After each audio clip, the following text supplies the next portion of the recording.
Hey guys, how's it going? Daniel here. So it's been 24 hours since I did an unboxing video of the iPhone XS, which is right here, and it's amazing in this peachy case that I still haven't gotten the iPhone XS case yet. So as you can see, it has that little bump there. So I wanted to do a quick video of what's on my iPhone XS and what apps I've installed, and probably the must-have apps for me every time whenever I install a new iPhone. So let's begin. So the first thing you'll see, of course, in the front top row is messages. So messages, of course, text, iMessage, all that fun stuff. And then of course the App Store, the settings app, and the clock app, of course, to set up my alarms.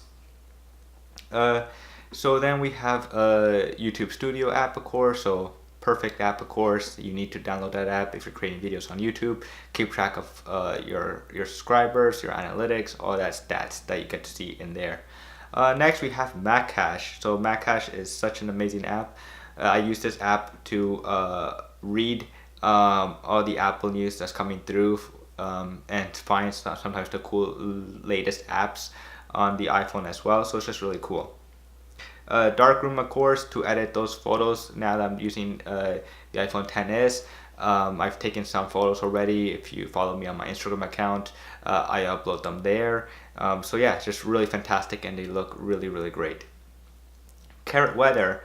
If you don't know what Carrot Weather is, it's a weather app, of course. It's an awesome weather app, and it's just a fun weather app that, if you don't download it, I don't know why you haven't downloaded it yet. Apollo for Reddit, of course, so a great third-party Reddit client. I'm not really big into Reddit, but sometimes whenever I'm bored or something, I just open the app and I just start reading Apple news, tech news from there, and just find cool stuff on the Reddit thread.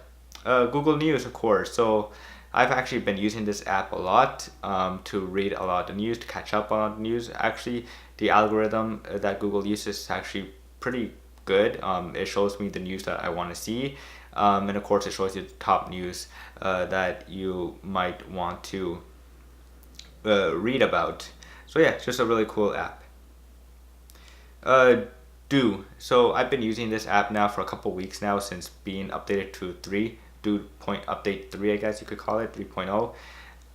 It's just a cool reminders app, way better than the reminders default reminders app that Apple gives you on the iPhone. So if you're looking for an awesome reminders app, then I highly recommend you guys go check out Do. Next we have Clarity. So Clarity is an awesome wallpaper app. I've done videos about this wallpaper app a lot already. But it's just a fantastic wallpaper app for the iPhone. So if you haven't checked it out, I highly recommend you guys go check that out. So the next app is a fun little app called Inception. Just by the name of it, you probably kind of are guessing what it already does. Inception pretty much makes you take some cool, crazy photos and videos with your iPhone. And it's just really cool because it does these Inception kind of style look to it every time you use it when you take a photo or video. Next we have Things. So Things is an awesome productivity app I use sometimes. Well, not sometimes, almost every day when I need to remind myself or just write long notes on it. I use it for that as well. So it's just a fantastic app.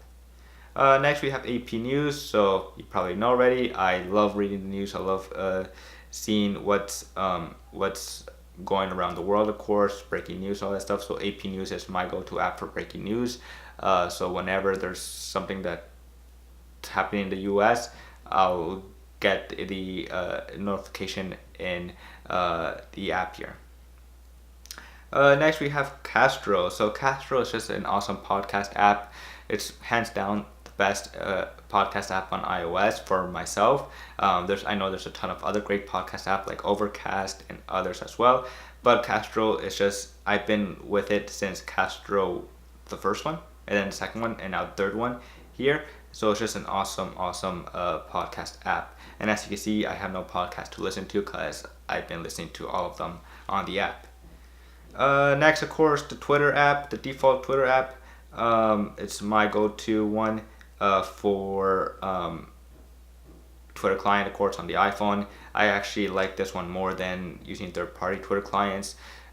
Even now that it sucks using third-party Twitter clients on any platform, I guess, because of what Twitter is doing to those developers. But the Twitter client on the official one is actually pretty good. Instagram, of course, to of course upload my photos, as you can see right there quickly. And it's just a fantastic app to share your photos, and mostly when you want to show off, of course, how amazing the camera is on the XS. HALIDE, of course, I hope I'm pronouncing that app right. So HALIDE is such an amazing camera app for the iPhone. If you guys haven't checked that out, I highly recommend you guys go check that app out. The Apple Watch app on the second page is we have the Apple Watch app, and then we have a folder with all the default iPhone apps that come with it. I don't use any of them, so I just put them in that little folder there. The Utilities app.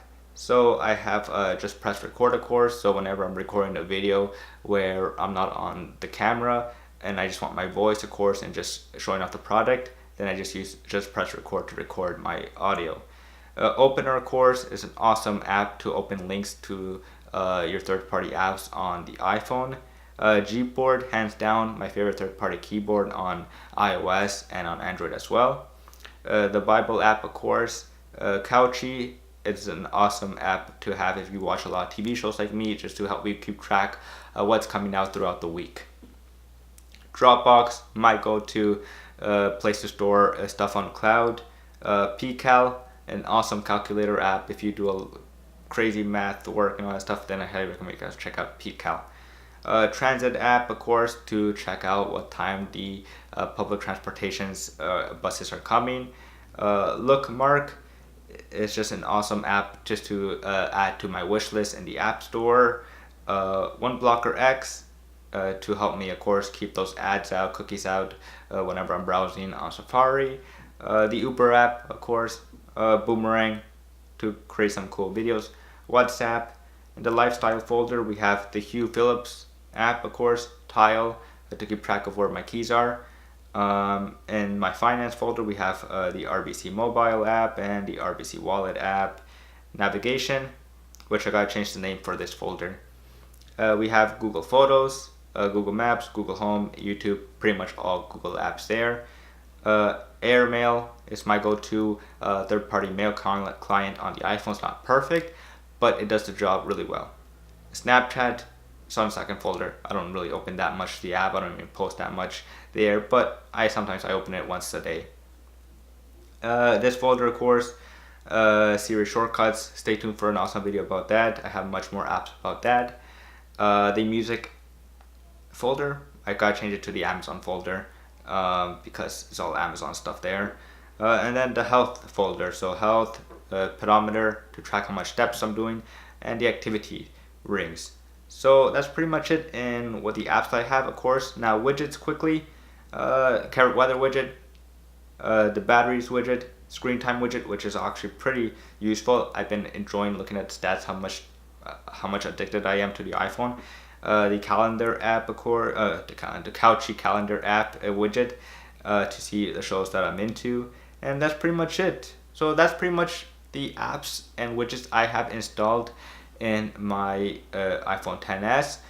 Stay tuned, of course, for the review videos of the XS. Stay tuned for the Apple Watch Series 4 review. Stay tuned for awesome apps for Siri shortcuts. And that's pretty much it, guys. And as always, I will be posting the apps I just talked about in the description below. So that's it for now, guys. And as always, I will see you guys later. Peace.